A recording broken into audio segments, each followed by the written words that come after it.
Buenas tardes a todos. Estamos todos con... ¿están escuchando? Sí, se escucha. Perfectamente.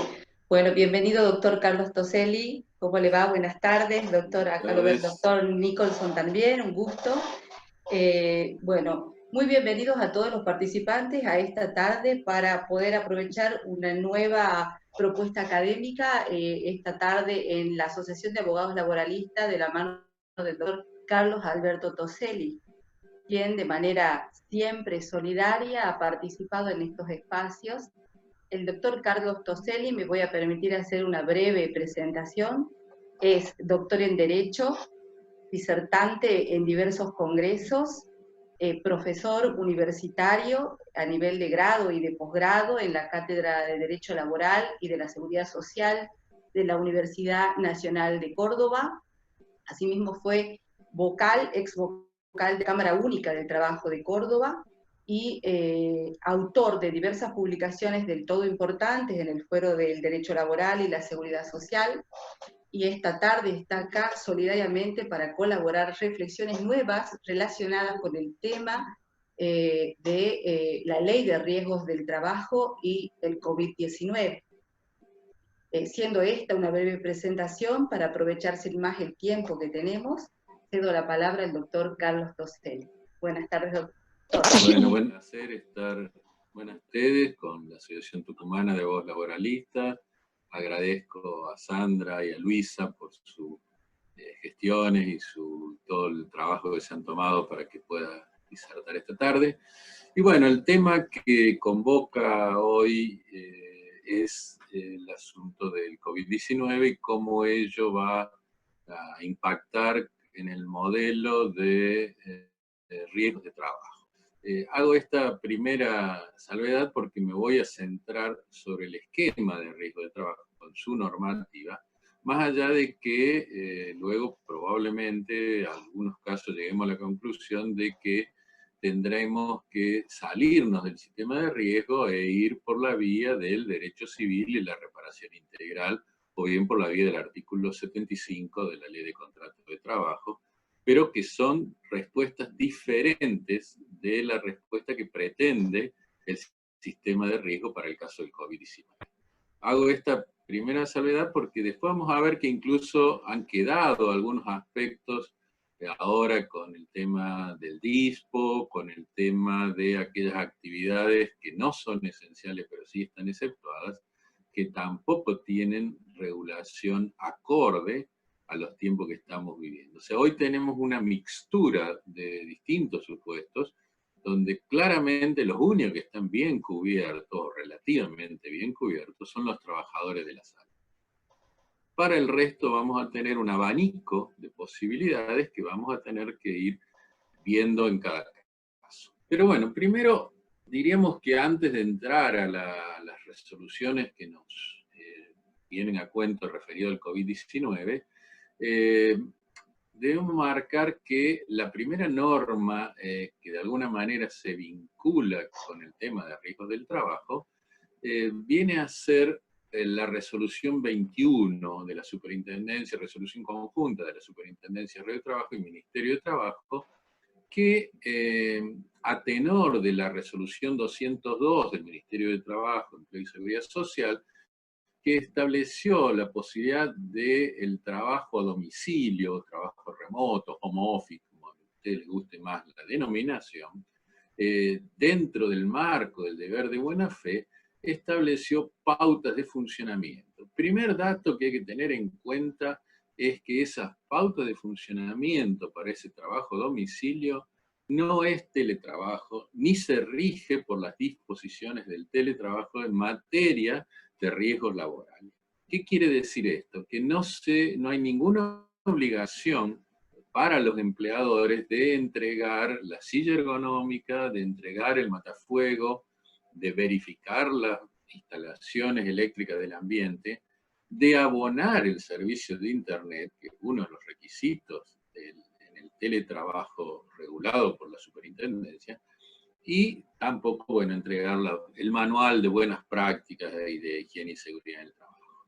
Sí se ha obligado a las empresas que tengan trabajadores que realizan tareas remotas a denunciar a las ART que tengan contratados la nómina de los trabajadores afectados, el domicilio donde desempeñan su tarea, que pasa a ser el domicilio laboral, a todos los efectos de cualquier eventual siniestro que pudieran tener, y la frecuencia del desempeño de la tarea. Es decir, concretamente los días y horas semanales en que tienen que trabajar.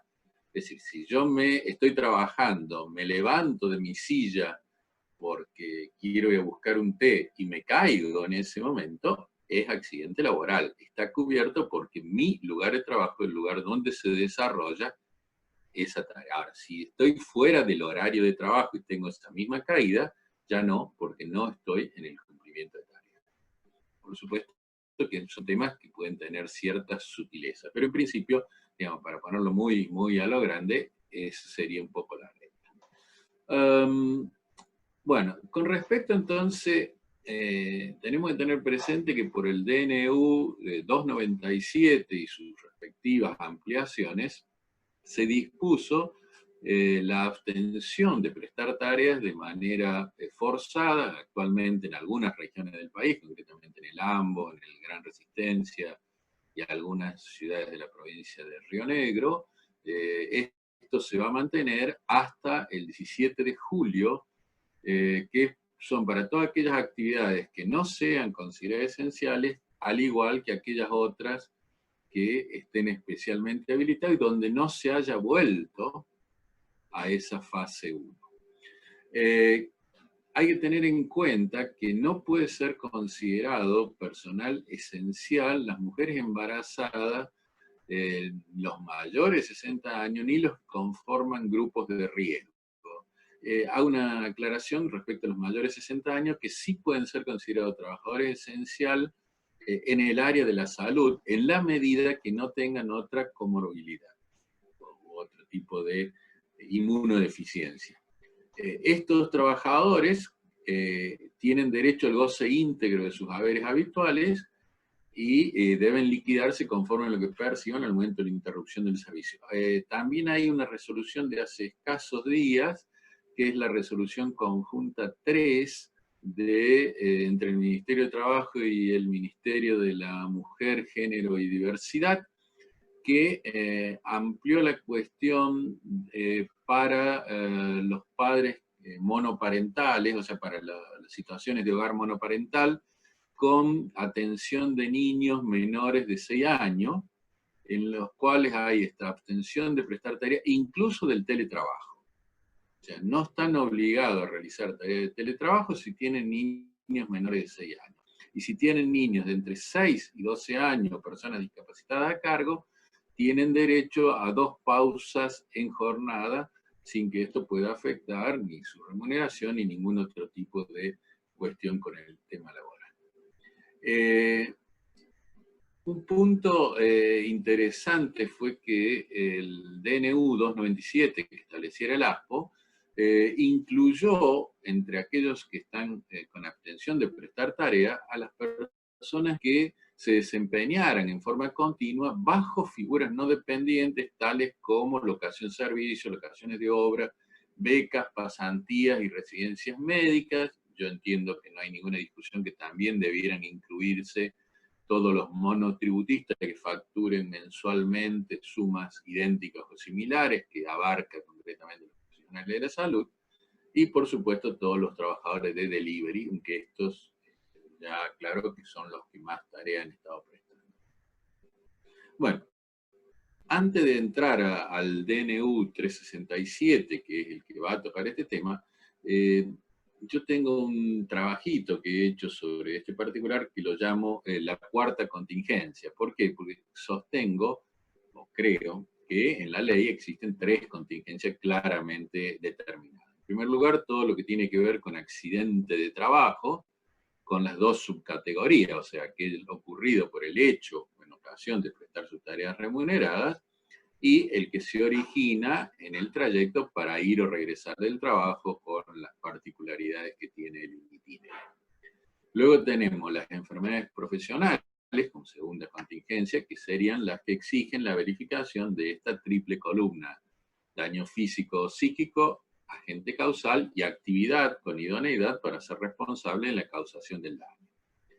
Pero luego, a partir del DNU 1278 y su reglamentación por el decreto 410 del 2001, lo que de alguna manera se había pensado como una válvula de escape, se habilitaron enfermedades no listadas que fueran reconocidas a través de un procedimiento que surgía de ese DNU por la Comisión Médica Central y que tenían la particularidad que no modificaban el listado, que solamente valían para el trabajador así reclamante.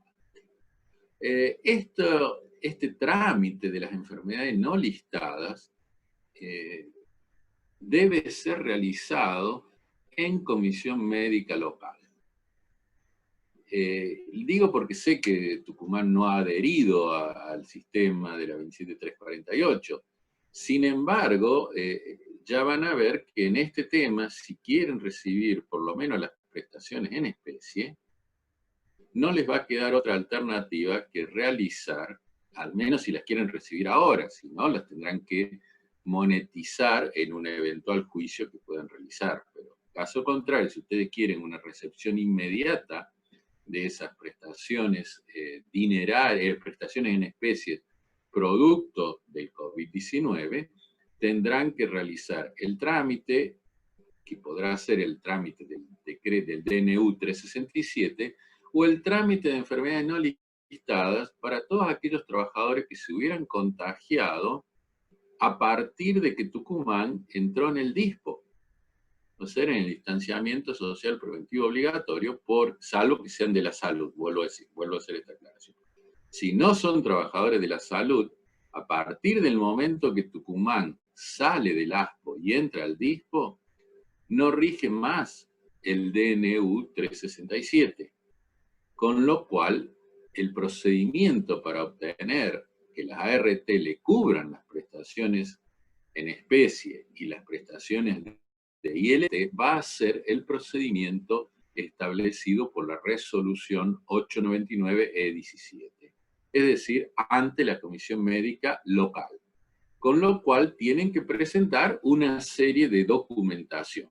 Concretamente, esa documentación es aquella que acredite la identidad, la constancia de denuncia de la enfermedad ante el asegurador de riesgo de trabajo o el empleador autoasegurado, que acá obviamente le van a pedir el certificado de que ha contraído el COVID-19, obviamente por aquella entidad habilitada para dárselo, y además el rechazo por parte de la ART o del empleador autoasegurado a considerar que esa patología sea enfermedad profesional. Recuerden que el DNU habla de presuntivamente profesional no listada, pero estos ya son supuestos que van a salir del marco del DNU 367. Lo vamos a ver ahora enseguida en detalle, pero en principio, además tiene que acompañar, en ese caso, a una presentación que acompañe,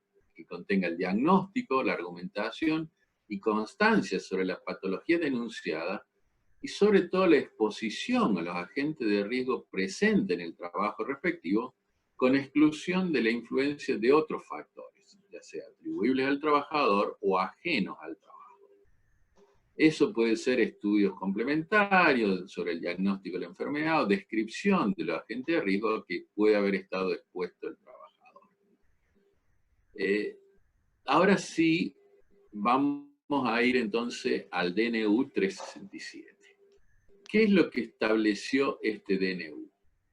Bueno, primero vamos considerando los fundamentos, habla de que los principios de solidaridad y esfuerzo compartido son los que llevan en el contexto de la emergencia sanitaria actual del país a la necesidad de implementar condiciones de vida y de trabajo de los sectores de riesgo. Con lo cual, dice que merecen prioritaria atención los trabajadores que desarrollen actividades consideradas esenciales. Después señala que la OIT ha sostenido que aquellas patologías contraídas por exposición en el trabajo al COVID-19 podría ser considerada como enfermedad profesional.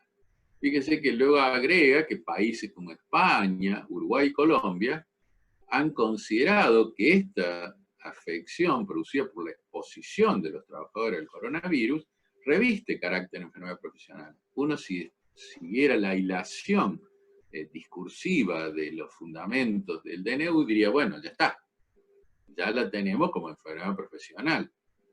Porque ¿cuál es la ventaja, la gran ventaja de que una enfermedad se considera enfermedad profesional? Que simplemente demostrado el cumplimiento de la actividad con la cual esa enfermedad es considerada profesional, no hay ninguna otra necesidad de prueba adicional. Es decir, no hay posibilidad de que la ART pudiera cuestionar el encuadramiento como enfermedad profesional. Cosa que acá sí va a ocurrir, porque acá tenemos simplemente una presunción a favor del trabajador, incluido el trabajador de la salud. Luego dice que la evolución de la situación de contagio masivo exige que se adopten medidas rápidas, eficaces y urgentes.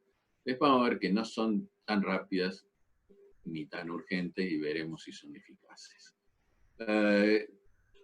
Pero acá sí abre un poco el paraguas en la protección que desde hace mucho tiempo la superintendencia viene haciendo de las ART y del sistema de riesgo del trabajo, aspecto que, bueno, merecería quizás un análisis un poco más profundo. Dice que como esto va a tener un alto impacto desde el punto de vista económico, no los van a pagar las ART, sino que lo va a pagar el Fondo Fiduciario de Enfermedades Profesionales. Incluso ya vamos a ver que la resolución 38 de la Superintendencia de Riesgo de Trabajo modificó el DNU, ampliando el aspecto de cobertura para los trabajadores de la salud, a fin de que sea abonado también por el Fondo Fiduciario, cosa que no dice el DNU. El DNU pone un plazo de 60 días posterior al cese del ASPO como momento de cobertura del Fondo Fiduciario. Sin embargo, ya vamos a ver que la resolución 38 va más allá, y siguiendo esta costumbre argentina que tenemos de que por decreto o resolución se modifica un texto legal, bueno, modifican un DNU que les recuerdo que tiene el valor de norma de ley. Bien, ¿qué más dice? Bueno, es interesante obtener en claro, para cualquier análisis que hagamos, el artículo 1 del DNU, porque el artículo 1 dice que la enfermedad COVID-19 se considera una enfermedad presuntivamente profesional no listada en los términos del apartado 2, inciso B del artículo 6 de la ley 24.557, que es lo que al comienzo yo les marqué como lo reformado por el DNU 1278 del año 2000. Pero después empieza con algún tipo de acotaciones relevantes. Primero dice, este carácter de presuntivamente profesional es respecto a los trabajadores dependientes. Acá se aparta manifiestamente del DNU 297 y también de la resolución 207 del Ministerio de Trabajo, que en su artículo 2 había incluido entre aquellas personas que tenían derecho a ser retribuidos íntegramente, a aquellos otros trabajadores que no estaban regidos por relaciones dependientes. Acá directamente, vuelvo a insistir, solamente son los trabajadores que están en la nómina, de los trabajadores que el empleador le ha comunicado a la RT, en el supuesto de que tenga RT, o los empleados, los trabajadores que estén en blanco, en aquellos casos de un empleador autoasegurado o en los casos de las provincias que mayoritariamente actúan como autoasegurados, aunque en la práctica no lo estén. Segundo, ¿quiénes son, primero, trabajadores dependientes? ¿Qué otro requisito pone? Son trabajadores dependientes que tienen que estar excluidos mediante dispensa legal del aislamiento social preventivo obligatorio. O sea, y con el fin de realizar actividades esenciales. O sea, el excluido mediante dispensa legal del ASPO también lo tenemos en estos otros trabajadores que son de las actividades exceptuadas, pero no de las consideradas esenciales. Las consideradas esenciales son nada más que las 24 originarias que salieron del DNU, y podríamos entrar a discutir si también las 10 o 12 que salieron por luego en la decisión administrativa de la Jefatura de Gabinete de Ministros también son consideradas esenciales.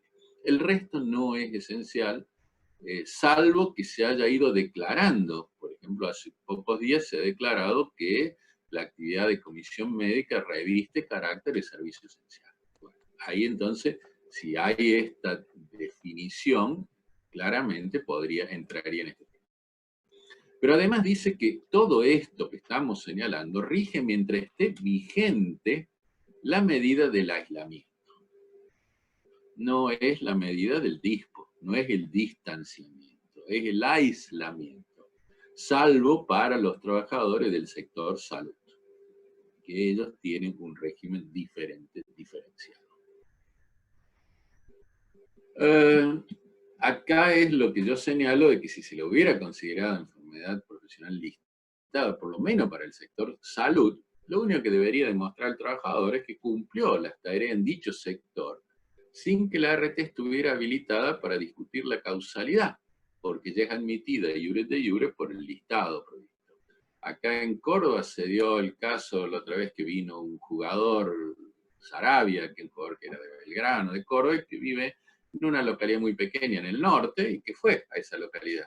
Y de golpe estábamos en pleno asco, se juntaron 20 personas, en las cuales, por supuesto, que estaba, o podría haber estado, no sé, no tengo certeza de si tú no, pero el médico del pueblo, que creo que era pariente de él. Obviamente que si en este caso este médico se hubiera contagiado,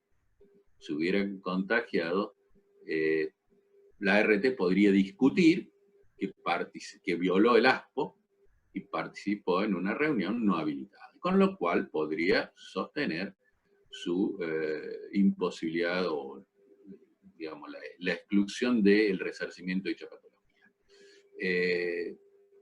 De todas maneras, me parece que hubiera sido quizá mucho más efectivo si hubiéramos utilizado la enumeración que surge del artículo 18 de la resolución 3820 del anexo para los profesionales de la salud, con algunas salvedades que hemos discutido o comentado ya alguna vez con el doctor Barrea Nicholson respecto de los trabajadores de geriátrico y algunos otros que no están taxativamente enumerados, aunque, como bien él me señalaba, la norma habla de carácter ejemplificativo, enunciativo, no es una norma cerrada en cuanto a la taxatividad.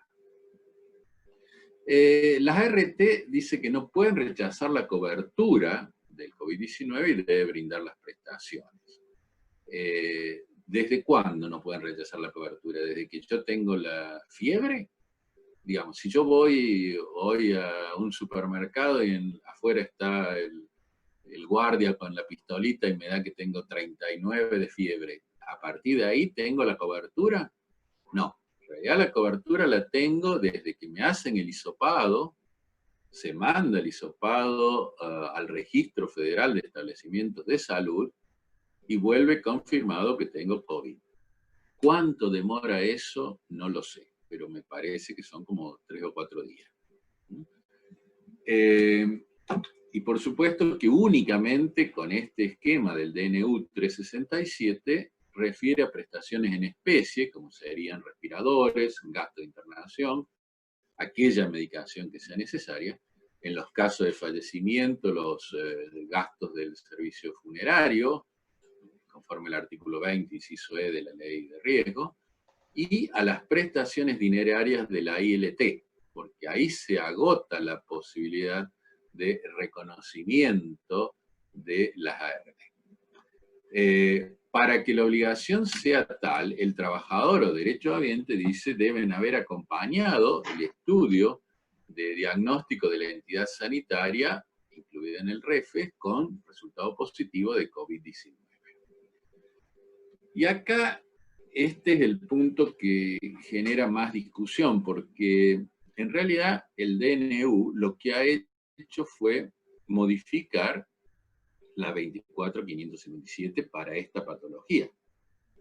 Es más, ya van a ver que hay un artículo que excluye o deroga de alguna manera toda disposición en contrario que se oponga a este DNU. Con lo cual, vuelvo a insistir, para el caso de Tucumán, más allá que no haya adherido a través de una norma provincial a la 27348, si pretenden el reconocimiento de esta patología, van a tener que hacer este trámite, no les va a dar otro margen de maniobra. La comisión médica interviene, dice, con la médica central, con carácter originario, para determinar la confirmación de la presunción, debiendo establecerse la imprescindible y necesaria relación de causalidad directa e inmediata de la enfermedad denunciada con el trabajo efectuado en el necesario contexto de dispensa del deber del ASPO. Yo quisiera que alguien me explique en términos médicos cómo hago determinar una causalidad directa e inmediata de un cajero de un supermercado, de un empleado de farmacia o de un empleado de una ferretería con el contagio que he tenido. Dicho organismo, o sea, la Comisión Médica Central, podrá invertir la carga probatoria a favor del trabajador cuando se constate en el lugar donde prestaron tareas existencia de un número relevante de infectados. Sí, podría ser una alternativa, que en Córdoba hubo 3 o 4 brotes que fueron luego aislados, por ejemplo, en un supermercado. Entonces, si se hubieran contagiado varios trabajadores de ese supermercado y les dio positivo, habría un elemento favorable. Pero de todas maneras, tampoco es obligatorio. El podrá es una opción que tiene la Comisión Médica Central, que puede no hacerlo, por supuesto. Y además dice, se demuestra la existencia de otros hechos reveladores de la posibilidad cierta de que el contagio haya sido con motivo de la exclusión del ASPO.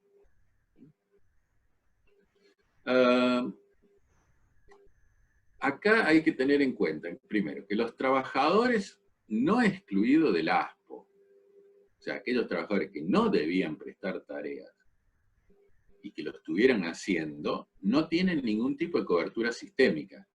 Supongamos que usted tenía una empleada doméstica que no puede trabajar, y usted como empleador le dice, venga a trabajar, y la empleada va y se contagia, supongamos que en el ómnibus, cuando va en el transporte público. Bueno, en ese caso no hay cobertura dentro del sistema de riesgo. Sí, esta empleada podría demandar al empleador en los términos del artículo 40 de la Ley contra el Trabajo. Bueno, en este caso para el servicio doméstico no rige el 40, pero como un supuesto de contrato de objeto prohibido. Contratos de objeto prohibido son siempre en contra del empleado. Los trabajadores que no estuvieran registrados como trabajadores dependientes en actividades excluidas del ASPO, en empresas que tuvieran ART, no podrán exigir el cumplimiento de las prestaciones en los términos del artículo 28, inciso 2 de la Ley de Riesgo, porque previamente hay que demostrar judicialmente la existencia del vínculo laboral, tal cual está dispuesto por el artículo 6, inciso A del decreto 1475, que fue el que modificó el procedimiento de anticomisiones médicas dispuesto por el decreto 17 del 96. En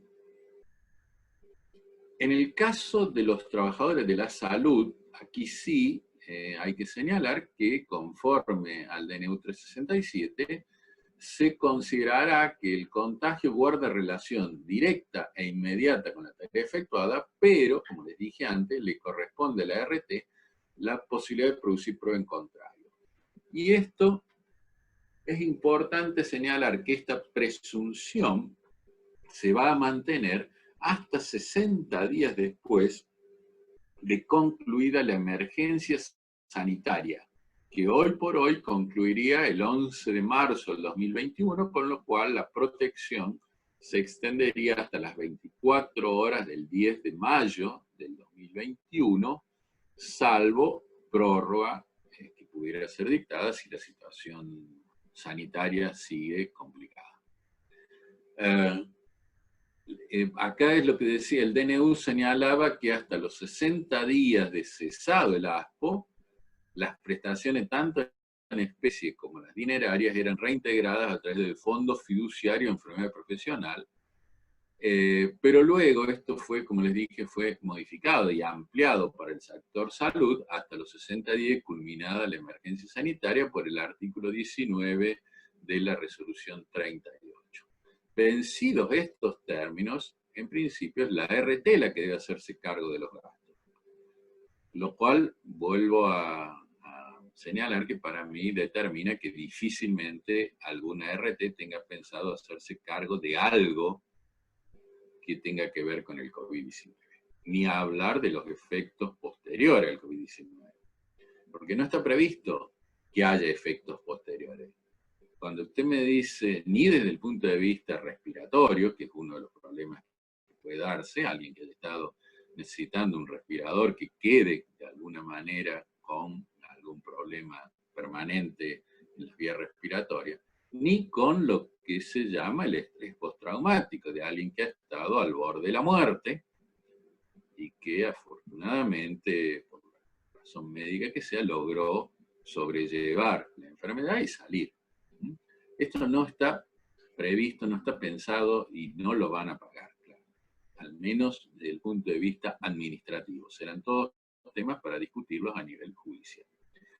Fíjese que la Superintendencia de Río de Trabajo queda facultada para dictar todas aquellas normas de procedimiento de actuación ante la Comisión Médica Central y las normas reglamentarias, complementarias y aclaratorias. Y además dice que solo aplica a aquellas contingencias cuya primera manifestación invalidante se haya producido a partir de la entrada en vigencia de la norma, es decir, el 19 de marzo del 2020. Con lo cual, todos los contagios que se podrían haber producido desde el 3 de marzo, porque fue el primer contagio detectado, no están cubiertos aquellos que se dan desde el 3 de marzo hasta el 19. Y técnicamente incluso podría haber contagios en el mes de febrero. Recuerden que en principio puede demorar hasta 14 días en la exteriorización de la patología.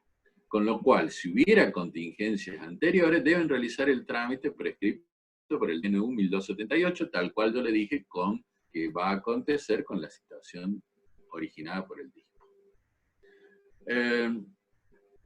¿Qué dijo esta resolución de la superintendencia que reglamentó esto, la resolución 38? Primero dice que no es tan simple iniciar el trámite. Que para iniciarlo el trabajador tiene que acompañar en primer lugar el diagnóstico con resultado positivo del COVID-19.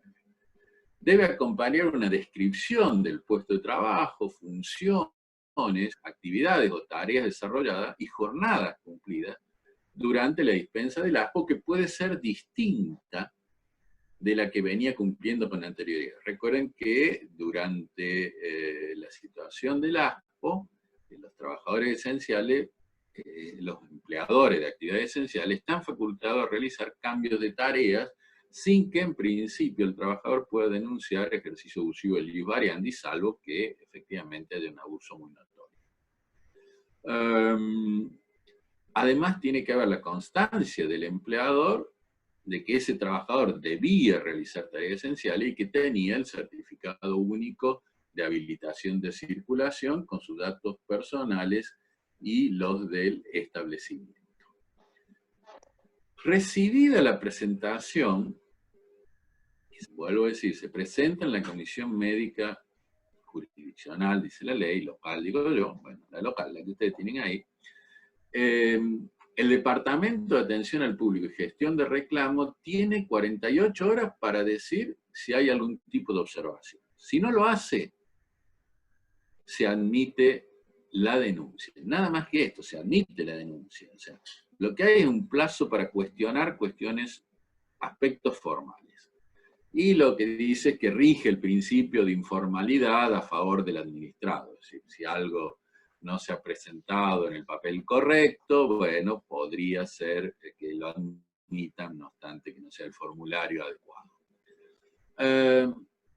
La iniciación del trámite debe ser realizado en la comisión médica local del domicilio del trabajador, con lo cual eliminamos las otras opciones que preveía el artículo 1 de la 2348, en cuanto a que yo podía elegir el lugar de ejecución del contrato o el lugar del siniestro, o el lugar donde me debo reportar ante el empleador, ¿no? Únicamente queda habilitada la comisión médica que corresponda al domicilio del trabajador.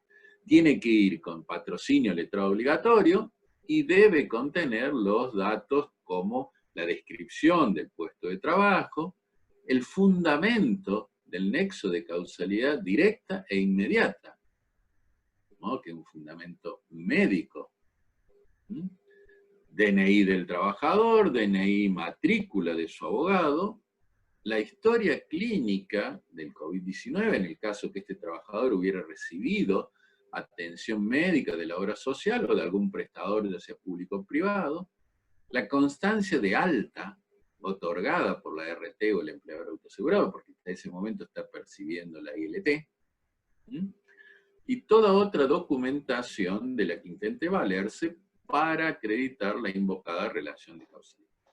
Cuando se recibe todo esto, se corre traslado a la RT o al empleador autoasegurado por el término de 5 días. ¿Qué puede ocurrir? Al contestar la demanda, la RT o el empleador tienen que acompañar o informar la denuncia de esa contingencia con el requisito del 1, es decir, con el certificado médico con el resultado positivo del COVID-19. La constancia de la dispensa del ASPO, la historia clínica con la atención brindada por la RT o el empleador autoasegurado, y el informe del análisis de puesto de trabajo por parte del área de prevención de la RT o del empleador autoasegurado, y si no lo hace, dice que la norma que se considera no controvertido lo expresado por el actor o su derechohabiente en caso de fallecimiento respecto de la modalidad de prestación de tareas. Además, la RT tiene la obligación de acompañar toda otra documentación que pretenda utilizar para desvirtuar el carácter presuncional respecto del contagio en los términos del DNU 367.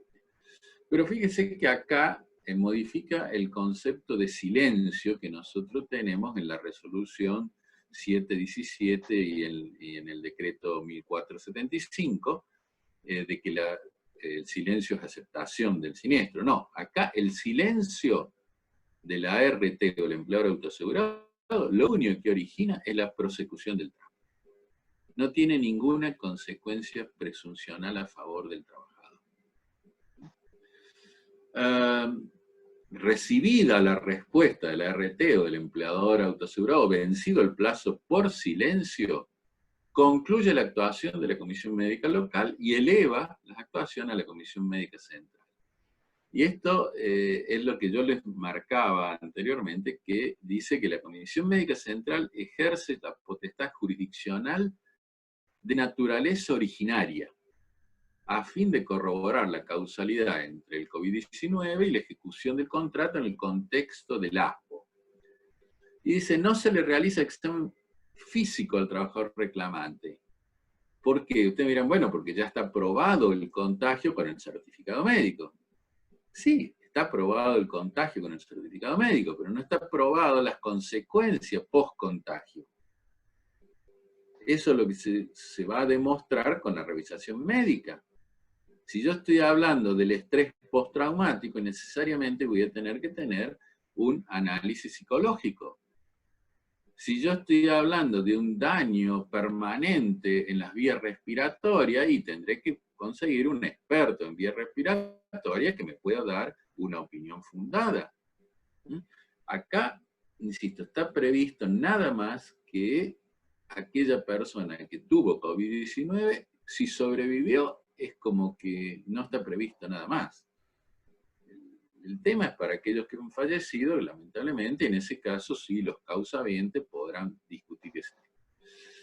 Podrán dictarse todas aquellas medidas para mejor proveer que prevea, digamos, la Comisión Médica Central, lo que va a implicar la ampliación del plazo en 15 días hábiles administrativos, porque el plazo está previsto en 30 días hábiles administrativos, contado siempre desde la recepción de las actuaciones por parte de la Comisión Médica Local. Otro tema interesante es que el dictamen que vaya a sacar la Comisión Médica Central requiere la previa intervención del secretario técnico letrado, que tiene que emitir opinión sobre legalidad del procedimiento, pero también sobre la relación de causalidad. Pero el dictamen sobre relación de causalidad no tiene fuerza vinculante. O sea, por más que él diga que hay relación de causalidad, la comisión médica puede decir lo contrario. Obviamente, bueno, un buen antecedente, si yo tengo un antecedente de esa forma, luego para pelearlo judicialmente, no hay duda que tendría una buena alternativa. Y luego establece todo el mecanismo recursivo, primero con una especie de aclaratoria, que lo llama rectificación, conforme a la resolución 298 y 899, de errores materiales o formales, que se puso mal el nombre, mal el documento, se sumó mal el porcentaje de incapacidad para el supuesto que le dieran, o la revocatoria, en cuyo caso, cuando hubiera contradicción entre fundamentación y resolución, o no se hubieran resuelto algunas cuestiones o peticiones respecto de las cuestiones formuladas. Por ejemplo, el método de la capacidad residual, si fuera un trabajador que ya fue indemnizado, por ejemplo, por 10% por alguna patología previa, en cuyo caso el criterio de la comisión médica, tanto local como central, es tomar el método de la capacidad restante o residual, el método de la fórmula de Baltasar, y se computa sobre 90, en este ejemplo hipotético que le estoy dando, y no sobre 100. La presentación se hace por ventanilla electrónica de esta rectificatoria o revocatoria, y no tiene efecto suspensivo ni interruptivo del plazo de apelación. Ojo, porque si nosotros pensamos que esto puede interrumpir el plazo de apelación, nos va a quedar firme. El plazo de apelación, y acá sí es un tema muy discutido, porque además ha modificado las normas de adhesión de las provincias, porque dice que debe ser presentado en forma directa en los tribunales de alzada de la jurisdicción originaria. Y si no hubiera, en aquellos casos de tribunales de instancia única que resultan competentes. Tribunales de alzada, bueno, no hay ninguna duda, en aquellos casos que tenemos juzgado de primera instancia y cámara de apelación, va a ser en la cámara de apelación. En el caso de Córdoba, que tiene solamente 2 etapas dentro de un proceso de instancia única, el organismo que tiene facultades para resolver apelación es la Cámara del Trabajo y no el juzgado. Entonces, en ese caso, si siguiéramos esta lógica, debe ser en la Cámara del Trabajo. Con lo cual, vuelvo a decir que ignora todas aquellas normas de procedimiento dictadas por las provincias en atención a las leyes de adhesión. Por ejemplo, en Córdoba dice que se presenta por acción y no por recurso. Y, por supuesto, se presenta ante el juez de conciliación y trabajo y no ante la Cámara. Además, otro tema que también es discutible es que habla de que el plazo para la presentación recursiva es de 15 días hábiles administrativos. Vuelvo a decir, desconoce los plazos fijados por las leyes de adhesión en la situación donde no se ha adherido, como en el caso de ustedes, en la provincia de Tucumán. Y por supuesto que en ese esquema ignora todos aquellos planteos de inconstitucionalidad sobre los plazos de caducidad. El patrocinio letrado obligatorio exige que el abogado tenga matrícula habilitante en la sede de la Comisión Médica del Domicilio del Trabajador, o bien en la sede de la Comisión Médica Central, en Buenos Aires, o bien que tuviera matrícula federal. Además, obliga al trabajador a constituir un domicilio electrónico por medio del abogado, donde serán válidas todas las notificaciones, además de que debe constituir un domicilio postal, porque si no fuera posible aquella notificación electrónica. Y fíjese que esta resolución ratifica lo que yo les marcaba antes, porque el artículo 12 dice que conforme el carácter excepcional de este trámite, desplaza cualquier otra norma de procedimiento que pudiera estar en contradicción con ella. Con lo cual, si ustedes obviamente están en desacuerdo, deben plantear la inconstitucionalidad del artículo 12 de la resolución 38 y también del artículo 6 del DNU.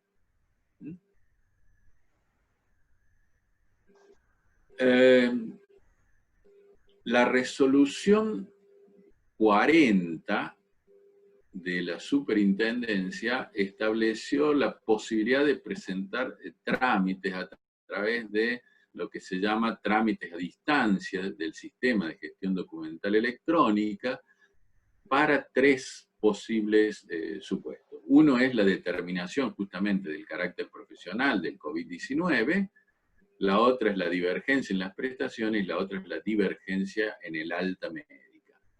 En el caso de aquellos trabajadores que tengan que ser revisados, deben ser citados dentro de la excepción prevista por el artículo 6, inciso 6 del DNU, es decir, supuestos de fuerza mayor, que incluye esa citación la habilitación a circular dentro del día y franja horaria determinada. Y en tales casos es competente exclusivamente la Comisión Médica Local del domicilio jurisdiccional. Yo, antes de cerrar esta parte, me gustaría marcar algunas normas que me parece que son aplicables del Código Civil y también alguna norma de Ley de Contrato de Trabajo que me parece ineludible en esta. Bueno, una de estas normas que debe ser tenida en cuenta es la del 1711 del Código Civil Comercial Nuevo, cuando habla de la acción preventiva. Cuando una acción o omisión antijurídica hace previsible la producción de un daño, a continuación agravamiento. Por ejemplo, si no le entrego elementos de seguridad a los trabajadores. De todas maneras, aclaramos que antijurídica, de acuerdo a Lorenzetti, podemos discutirlo, pero dicen no es lo mismo que ilícito. Implica simplemente la violación del deber de prevención. El elemento activante de la tutela es la simple posibilidad del ilícito futuro, la amenaza de que se va a producir un daño, siendo suficiente el estado de incertidumbre, pero tiene que tener probabilidad real de ocurrencia. No basta la mera enunciación de la probabilidad del daño. Y es una protección judicial de urgencia sustantiva y no cautelar. Los presupuestos que la habilitan son el comportamiento lesivo, el probable daño injusto o el daño injusto acaecido, y la relación de causalidad adecuada entre ese comportamiento y el daño causado o previsible.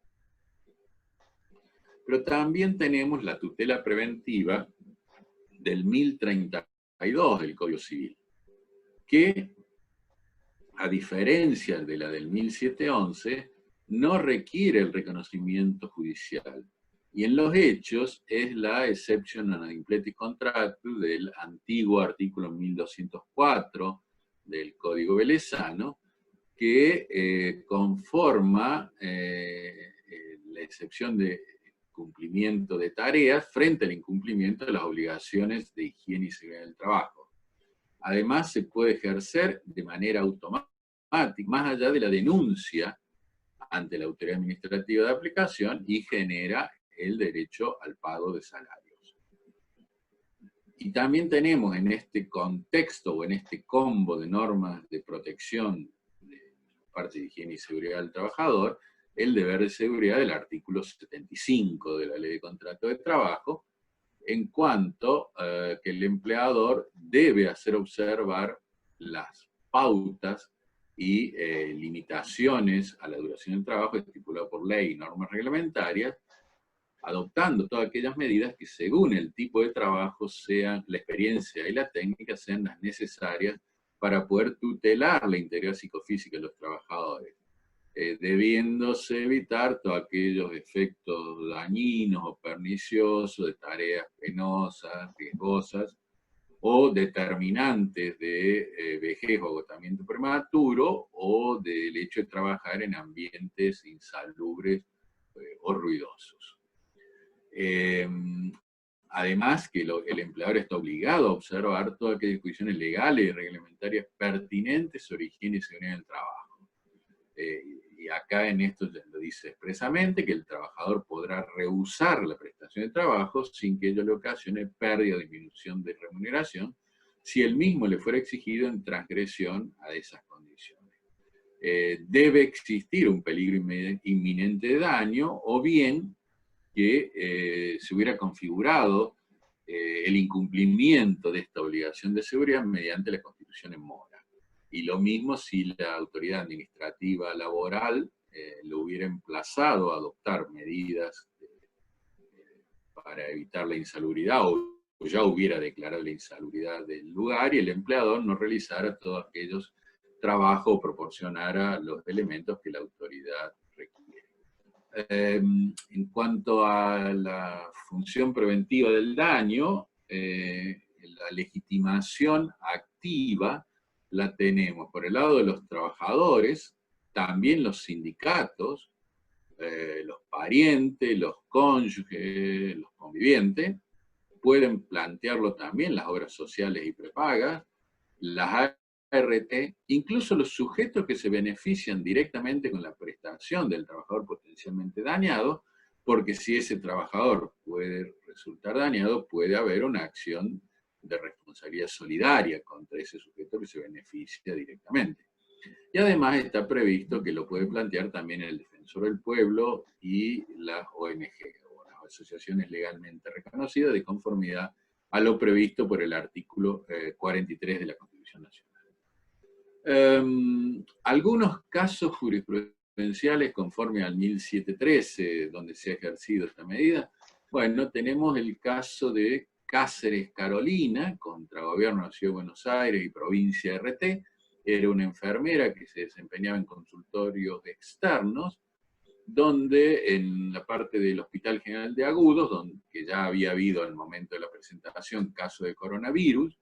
¿Y qué es lo que se hizo? ¿Qué es lo que se resolvió? Se obligó a proveer el equipo de protección personal, barbijo quirúrgico, camisolín, guante y protección ocular, en el término de 24 horas. La sanción son astreinte de 10.000 pesos para el gobierno de la ciudad si no lo hiciera, y también para la RT, que la obligan a prevenir y controlar que efectivamente se estén otorgando los elementos de seguridad que surgen. Igualmente, en un fallo idéntico salió el caso de La Torre contra Hospital Italiano y la segunda RT.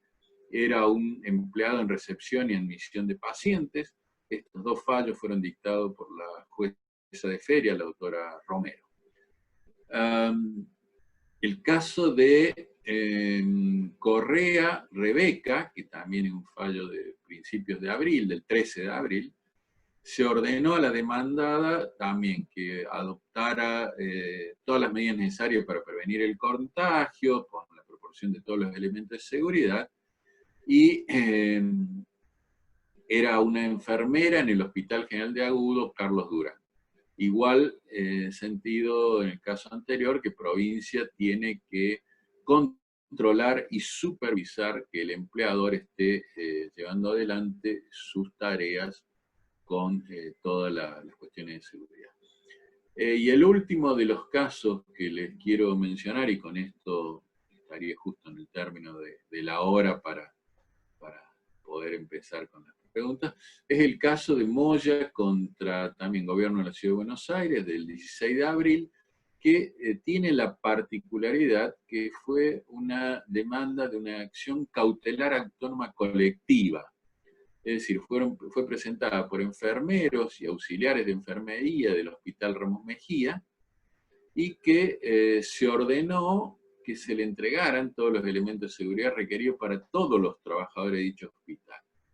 Esto también fue resuelto en los autos de Unión de Trabajadores de la Educación de la Capital Federal contra el gobierno de la ciudad. Acá un tema importante es, ¿qué pasa si no se entregan esos elementos? ¿Pueden los trabajadores de salud realizar una huelga general sanitaria en el contexto que estamos teniendo del COVID-19? Tema para debatir, ¿no? Porque es un tema para pensarlo. Yo particularmente creo que sí, que si no les están dando los elementos de seguridad suficientes para que ellos no pongan en riesgo su propia vida, me parece que debe privilegiarse sobre cualquier otra obligación de tinte laboral, aunque esta obligación de tinte laboral, como dice la OIT, pudiera poner en peligro la vida o la salud de toda parte de la otra población que no sean ellos. Porque acá, en primer lugar, está el propio daño que debe ser cubierto, y de última la responsabilidad posterior será del organismo que tenía la obligación de proveer los elementos de seguridad y que no lo ha hecho. Bueno, este es más o menos un pantallazo referido a las normas vinculadas con el COVID-19. Por supuesto que, vuelvo a decir, si ustedes no quieren ir a hacer el trámite del DNU 1278, ¿cuáles son las perspectivas que tienen en la provincia de Tucumán? Bueno, pueden ir directamente a los tribunales provinciales con el argumento, la línea argumental de Castillo, Obregón y toda su saga. ¿Y cuál es el problema de hacer esta línea argumental? Que directamente la ART le va a denegar la causalidad adecuada con el planteo del COVID-19.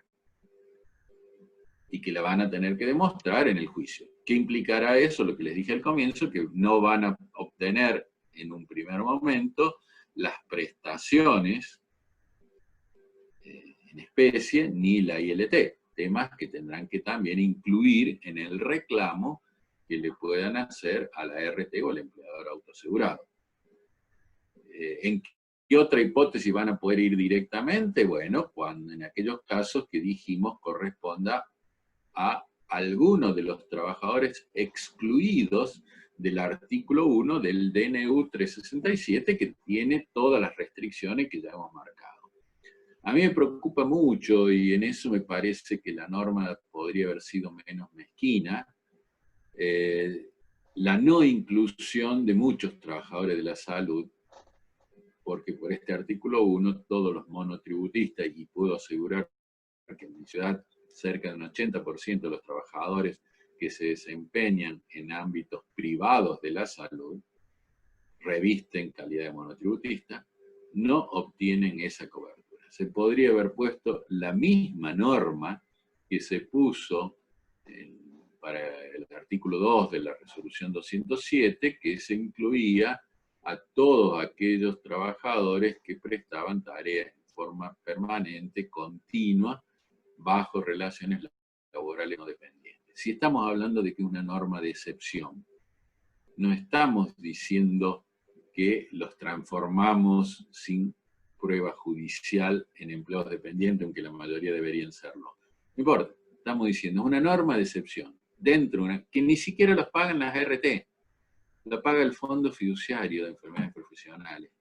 Entonces me parece que debería haber sido menos mezquina en ese punto y darle a los trabajadores que están todos los días bregando por la salud de nosotros, de todos los ciudadanos argentinos, ese ámbito de cobertura, y no que tengan que estar cuidando de no contagiarse, porque si se llegan a contagiar no tienen cobertura, si es que llega a haber un proceso más masivo de contagio como el que se está dando en este momento en el AMBA. Bueno, les agradezco enormemente la atención y por supuesto quedo a todas las preguntas que me quieran formular o las dudas que pueda haber generado mi exposición. Sandra, todo suyo. Muchísimas gracias, doctor. Buenas tardes. Bueno, vamos a pasar a ver, a leer algunas de las preguntas que están puestas acá en el chat. Los que quieran hacer otras preguntas, por favor, pueden empezar a transcribirlas ahora.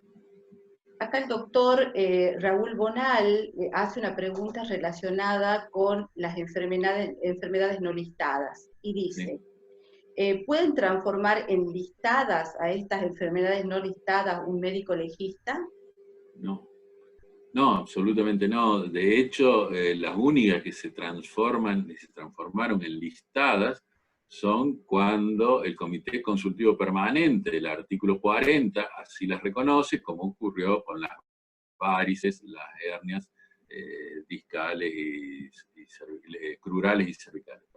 Pero ha sido a través de un decreto que sale en atención a un dictamen que emite el Comité Consultivo Permanente, el artículo 40 de la ley. Perfecto. Por supuesto que usted como juez, yo lo he hecho en mi labor jurisdiccional, yo puedo considerar que una enfermedad que no está listada debe ser resarcida, porque si yo soy el organismo de apelación en última instancia de la Comisión Médica Central, obviamente que puedo resolver, por más que no hayan ido a la Comisión Médica Central, que esa patología debe ser considerada resarcible. Y yo a mi sentencia en esos casos disponía que luego eran cubiertos con el fondo fiduciario. Una vez que la RT pagara, podía repetir del fondo fiduciario en enfermedades profesionales. Bien. La misma persona hace otra pregunta relacionada con el empleo doméstico y pregunta, sí, en caso de que una empleada doméstica esté gozando de una pensión no contributiva, ¿se le brindan las prestaciones? Esté gozando de una pensión no contributiva. Sí, pero está trabajando como empleado doméstico. Es lo que se interpreta, porque estrictamente es lo que si dice. Está trabajando y se rige por la 26844, el régimen de casas particulares tiene previsto, por su decreto reglamentario, que los trabajadores de casas particulares tienen derecho a las prestaciones de la ley de riesgo de trabajo, por lo tanto sí. Perfecto. La doctora María Inés Gómez de Nieto pregunta, a ver, si interpreté correctamente, las personas exceptuadas de prestar servicios, si el empleador las convoca a trabajar durante el ASPO y se contagian, ¿quedan sin cobertura de ART y pueden demandar al empleador por el artículo 40 de la LCT? Es correcto, o sea, no está previsto que si usted no está exceptuado del ASPO, se exceptúe. Digamos, si usted tiene que quedarse en su casa, no está previsto que usted no se quede porque el empleador le dio la orden de que vaya a trabajar. Si usted va a trabajar, ahí incluso tuvimos algún debate con Daniel Machado y con Nicolás Oqui con ese tema, porque Daniel planteaba que podía ser considerado que el trabajador estaba incurriendo en un delito al violar el ASPO. Nosotros entendimos en esa discusión de que en realidad el trabajador, por la hiposuficiencia de la situación, estaba forzado a ir a trabajar y consecuentemente lo englobábamos dentro de un contrato de objeto prohibido. Y en ese caso, recuerden que el artículo 40 señala que siempre va a responder el empleador en esa consecuencia. Perfecto. Doctor, otra pregunta. En el caso, digamos, de los hospitales privados, que la mayoría tienen los servicios de limpieza o higiene de quirófano o camilleros y demás tercerizados, ¿son considerados personal de la salud y en consecuencia tienen cobertura en vigencia del ASPO? En principio sí, hay la resolución que habla de trabajadores de la salud, no hace una distinción, habla por ejemplo de servicio de limpieza general de edificio, dentro de un código que es el 81-2010. Hay otro código que es el 81-2090, que también habla de servicio de limpieza, con lo cual entiendo que sí, por más que estén tercerizados, están cubriendo tareas en un lugar del área de salud. Bien, ¿cuál es el número de la resolución? Es el anexo de la resolución 38, en el artículo 18, que estableció solamente, como bien decía el doctor Barrera Nicholson, que dice, a los efectos de lo dispuesto en el artículo 4 del DNU, es decir, el personal de salud, se entenderá como trabajadores de la salud con carácter meramente enunciativo al personal médico, enfermería, auxiliares, etcétera, etcétera, y dice que contenidos en el anexo, que es el anexo este que les he mencionado. Perfectamente, o sea, tendrían cobertura en el caso de que sea una provincia que tenga ASPO, bien, con los requisitos que usted viene desarrollando. Y en el caso de las provincias como Tucumán, que ya tienen DISPO, tendrían que recurrir por el 1278. Salvo que sean personal de salud.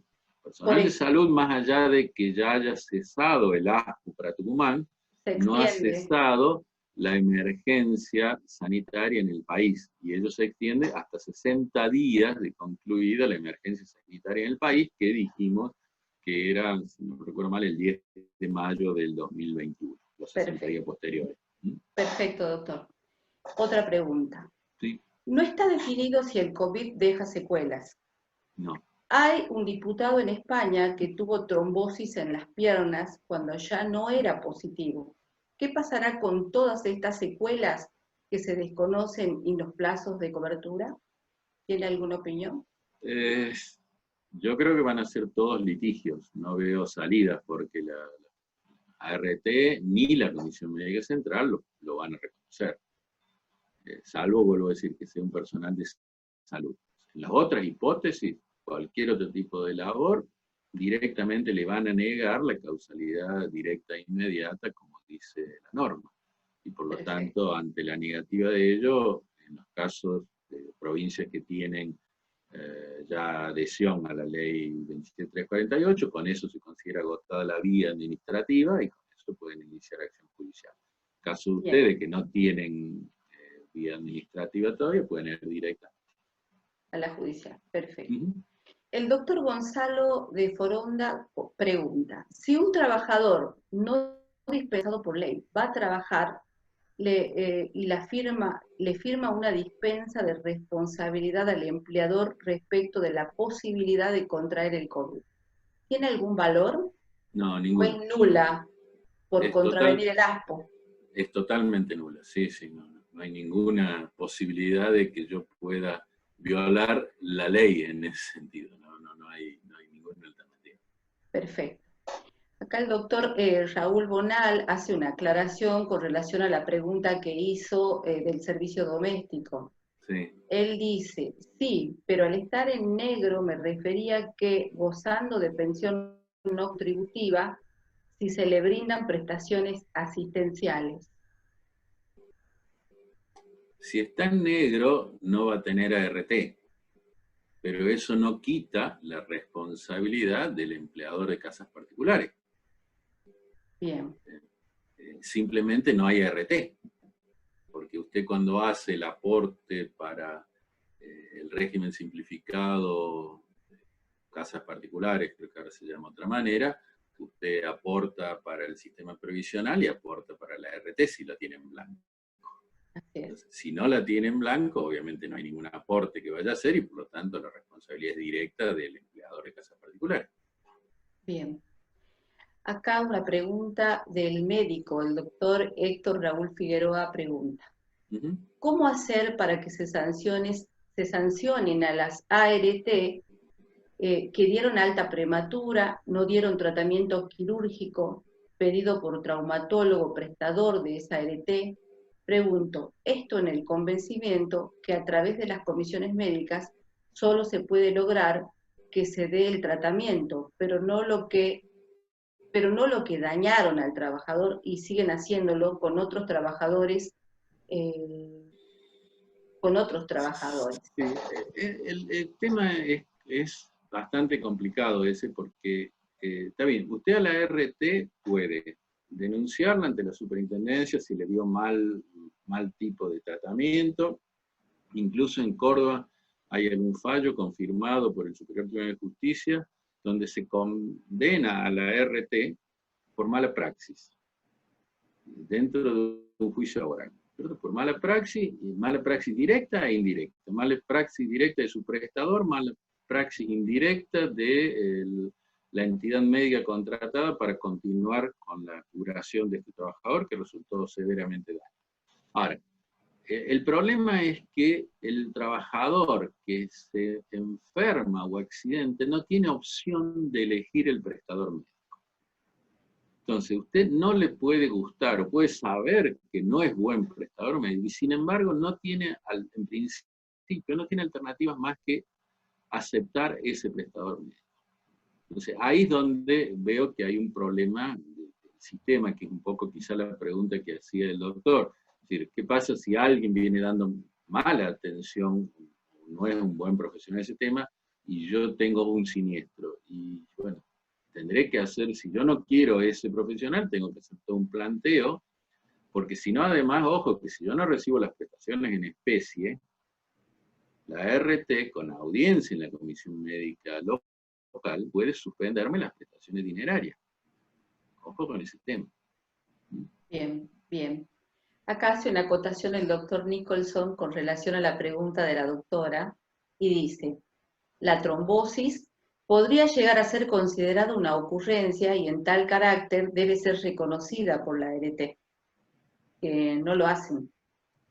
Sí, obviamente que debiera ser reconocida con el concepto que acá tenemos en Córdoba de lo que se llama ocasión del trabajo. Sí, hay muchas patologías, o lo que es enfermedades cardíacas, ACV, han obtenido reconocimiento a través de dictámenes o de resoluciones del TCJ de Córdoba, que toma el concepto de ocasionalidad que diera Óscar Hermida Uriarte, en cuanto a que el trabajo lo único que hacía era colocarlo en la circunstancia de lugar al trabajador para que ahí ocurriera el hecho. No era el causante, no era la causalidad, porque si no sería por el hecho. Hace la diferenciación entre hecho y ocasión. Si no, sería una tautología. Si las dos cosas hablaran de lo mismo, si hecho y ocasión fuera exactamente lo mismo, entonces una de las dos estaría de más. Se dice, no, ocasión es simplemente que el trabajo lo colocó en el lugar como para que sufra ese siniestro. Pero el trabajo no ha sido el causante del daño, que sí lo es en el supuesto del hecho. Bien, acá el doctor Figueroa hace otra acotación y dice, la trombosis es una secuela, pero del COVID puede darse por diversas situaciones médicas, como ser una cirugía de rodilla. Sí, no sabemos todavía qué es lo que puede derivar del COVID-19. Hasta ahora hay, según información oficial, cerca de 20.000 recuperados, pero no tenemos nociones de esos cuántos son trabajadores, de esos trabajadores, cuáles han quedado con secuelas, si es que han quedado con secuelas. Yo no sé, a lo mejor se recuperaron absolutamente y están todos sanitos. En todo caso, tendremos siempre el tema del estrés postraumático, que para mí me parece que eso no hay forma de decir que no lo han tenido, ¿no? Perfecto. Pero bueno. Bien, acá vamos a leer la pregunta de la colega Mayra Fernández. La doctora pregunta, buenas tardes, en caso de un trabajador de la salud que trabaja por contrato para un hospital y también hace tareas de cuidado de pacientes de manera eventual en otro, y en casos de COVID, el hospital del cual es contratada lo manda a hacer aislamiento, ¿debe cubrir esos días la ART de ese hospital o la del otro? Espero se entienda. Y si el contagio lo obtuvo en el otro lado, obviamente que en el otro lado es donde va a tener la ILT. Y en ese caso, en el otro lugar, en el otro nosocomio, le van a tener que pagar como si fuera enfermedad inculpable esos días que esté con COVID-19. O sea, la que paga como ILT es donde tuvo el contagio. Pero la otra también le paga, no es que no cobra los valores correspondientes a esos días, por ejemplo. Perfectamente. Doctor, volviendo, le hago una consulta yo. Sí. Hasta que se cargue la que está acá. Cuando el trabajador, digamos, se habla de que el trabajador necesita el diagnóstico positivo de coronavirus, ¿no? Acá en Tucumán se están haciendo en los hospitales públicos, digamos. Sería, digamos, que se presente un supuesto donde un trabajador que manifiesta tener los síntomas, la empresa lo tendría que derivar primero al sistema público para recién poder hacer la denuncia. Así sería. Si el sistema público es el que está habilitado para la detección del COVID, sí. Sí, acá en Tucumán solo Sí, los hospitales sí, públicos. en Córdoba también hay 2 o 3 hospitales nomás que hacen eso, pero sí, es Bien, un hospital regulado por el Estado, sí. bien, perfecto. Acá está escribiendo, así que esperemos un poquitito. Sí,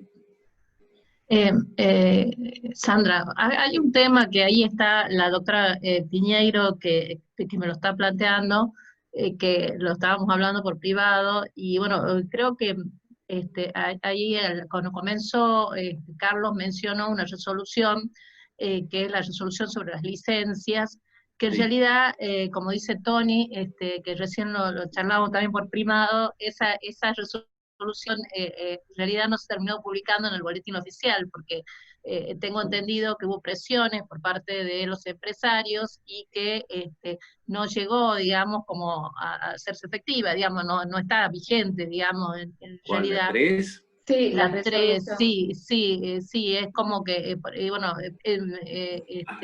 sí, Yo la vi en los diarios que y en todos lados salió, salió, sí, salió con, y, sí, yo la y tengo yo tengo con, la resolución también, pero sí, y están las firmas autenticadas, sé que es raro que no esté sí, publicada. pero no se publicó, sí, sí, sí. Lo que pasó, bueno, lo que tenemos en circulación en ciertos grupos, digamos, que no llegó a salir, digamos, no se publicó en el boletín oficial porque habría habido una presión por parte del empresariado con respecto a esto. De algo así es Tony, ¿no? ¿Me estás escuchando? Tony Barrera, ¿estás? Habilitaré en el micrófono, ahí Sí, está. ahí está. No, fue exactamente así, Carlos. Incluso el Ministerio de Trabajo sacó un comunicado diciendo que había vuelto a estudio, a pesar de que está, como vos decís, con la firma oficializada, ¿Sí? legitimada y todo lo demás, cosa que incluso yo lo publiqué y hoy creo que lo publiqué diciendo la licencia no nata, porque le dieron marcha atrás, le pegaron un apretón y dieron marcha atrás. Claro, que eso fue una de las cosas que a mí me había llamado la atención, porque acá estaba cubierto de todas aquellas situaciones monoparentales de chicos de edad escolar. Sí, era una Inicial, pero no las guarderías no están, digo porque si usted tiene, si una mujer tuvo un hijo y a los 3 meses tiene que volver a trabajar porque es una actividad esencial, obviamente ese chico no va al colegio porque tiene 3 meses y podría eventualmente ir a una guardería, pero no va a la guardería porque, o sea, no están hay, cerradas. están Y cerradas. no estaba cubierto en el artículo 3 de la resolución 207.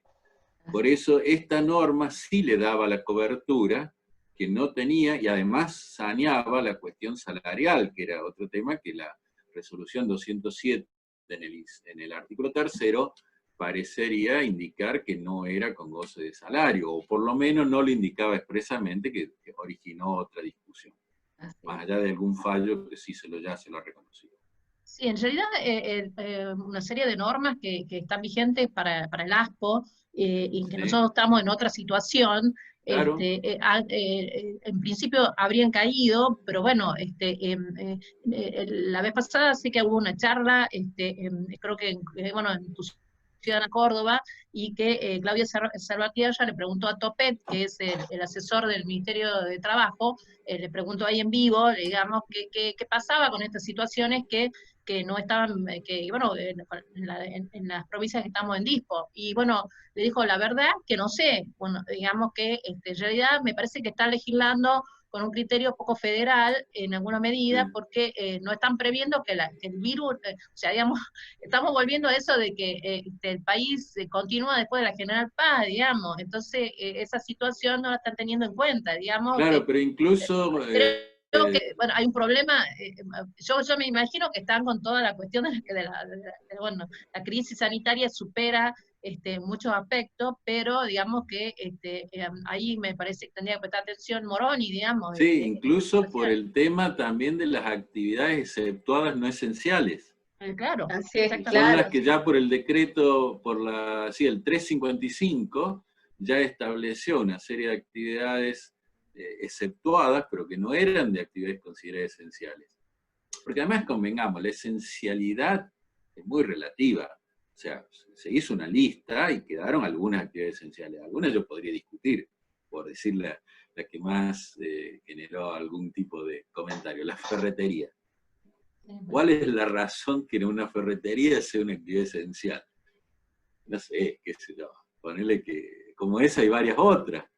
Entonces, no hay un criterio como la OIT que dice, bueno, actividades esenciales son aquellas cuya interrupción pueda poner en peligro la vida, salud, seguridad de toda parte de la población. No, acá se definió una serie de actividades que tenían que ver con cuestiones alimentarias, farmacéuticas, médicas, y se incluyeron algunas otras, por la razón que sea, y además hubo una norma medio abierta, que es el artículo 6, que es la parte de fuerza mayor, el inciso 6 del artículo 6, que permite incluir muchas cosas. Pero sí, en realidad Miguel Másalo, en un artículo que salió en Rubinsal, fue el que advierte primero el tema de que, ojo, que no es lo mismo actividad esencial que actividad exceptuada del ASPO. Perfecto. Voy a leer otra aclaración que hace el doctor Héctor Figueroa con relación a lo que había manifestado anteriormente. Dice, si hay coagulación intravascular diseminada, por eso digo que secuelas no quedarán. El enfermo se muere, se cura y lo primero que afecta es el aparato respiratorio y el cardiovascular. Lo que debe darse es el tratamiento adecuado y lo mejor es la prevención con la cuarentena. Sí, yo la verdad que médico no soy, no conozco demasiado de los efectos, sí me da la impresión de que hay un tema de estrés postraumático en las personas que se curaron luego de haber sido desahuciados. Por ejemplo, hubo algunos casos al comienzo que así sucedieron. A mí me parece que en esos casos, por lo menos, un riesgo de estrés postraumático, no lo sé, tampoco soy psicólogo, o sea, como para dictaminar. Es una impresión que uno tiene a la luz de los hechos, ¿no? Pero bueno, eso lo tendrán que determinar las personas que sean idóneas para ello. Bien.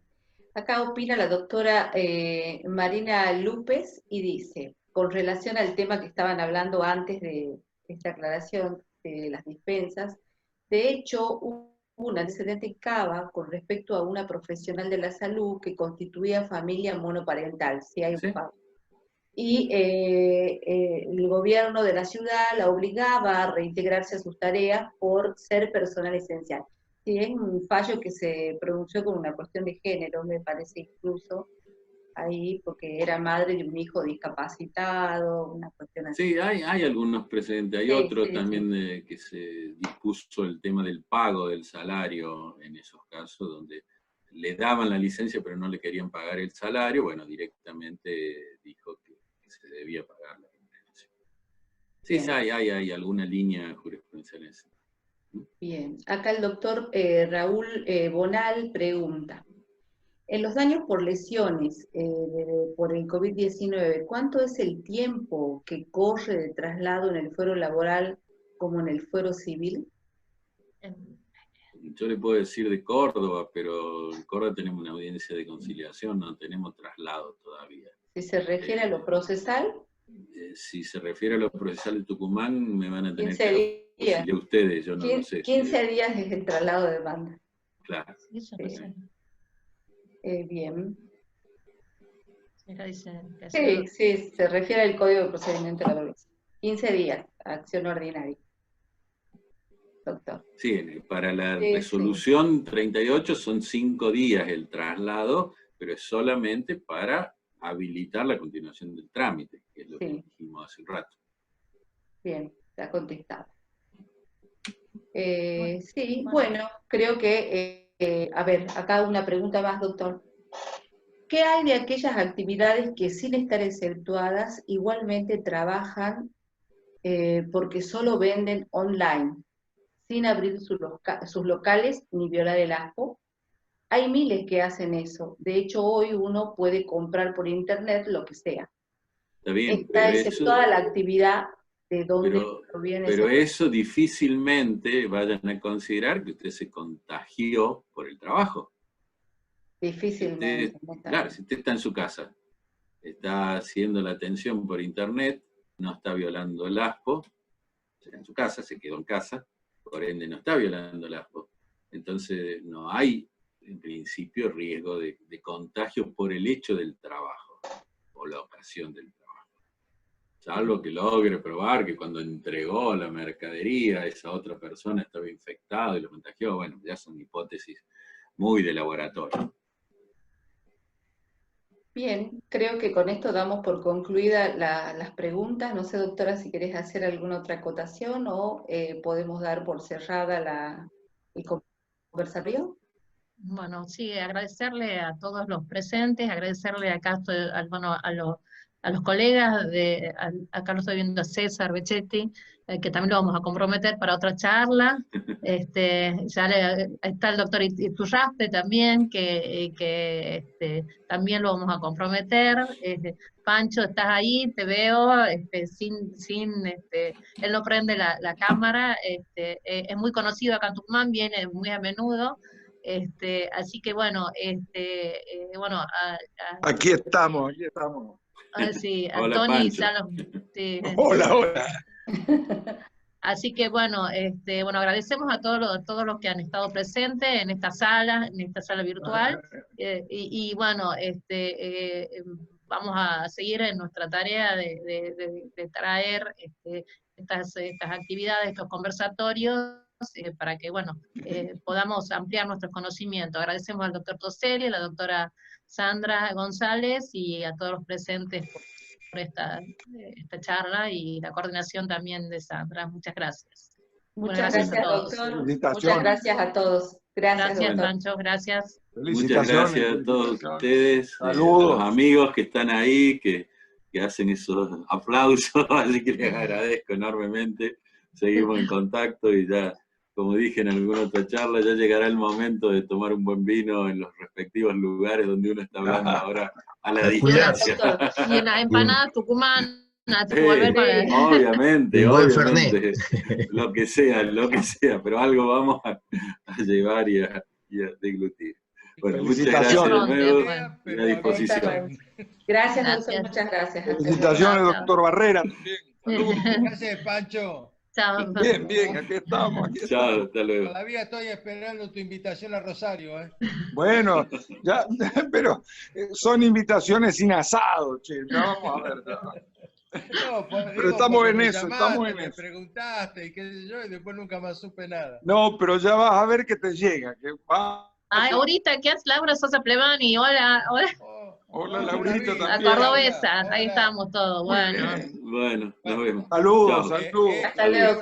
Ya va a llegar la invitación, Antonio y Carlos. Y por supuesto, Luis. Un placer. Gracias, Carlos, muchas gracias por todo. Luego.